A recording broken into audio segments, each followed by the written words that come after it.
DMK அமைச்சா நல்லா இருக்கும். எதனாலமா டிஎம்கேன்னு சொல்றீங்க?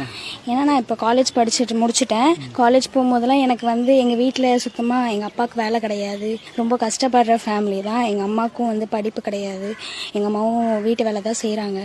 நான் அந்த டைமில் எனக்கு ரொம்ப உதவியாக இருந்தது இந்த விடியல் பேருந்து தான். ஏன்னா காசு சுத்தமாக கையில் இல்லாத போது நான் பஸ்ஸில் தான் போயிட்டு வரேன். இந்த 3 வருஷமும் நான் பஸ்ஸில் மட்டும்தான் போயிட்டு வந்தேன். அதுவும் அந்த ஃப்ரீ பஸ்ஸில் தான். காசு இல்லைன்றதுனால எனக்கு ரொம்ப உதவியாக இருந்துச்சு இந்த திட்டம். எனக்கு யார்கிட்டயும் காசு கேட்கணும்னு அவசியம் கிடையாது. யார்கிட்ட போய் நிக்கணும்ன்ற அவசியம் இல்லை. இதுக்கு முன்னாடிலாம் காசு இப்போ பஸ்ல போனோம்னாலே 50 ரூபா 100 ரூபா வச்சுக்கணும். இப்போ எனக்கு அந்த பிரச்சனை கிடையாது. காலேஜ்லயுமே கவர்மெண்ட் காலேஜ் தான் படிச்சேன். எனக்கு அதுலயுமே ஃபீஸ் கம்மியா தான் இருந்துச்சு.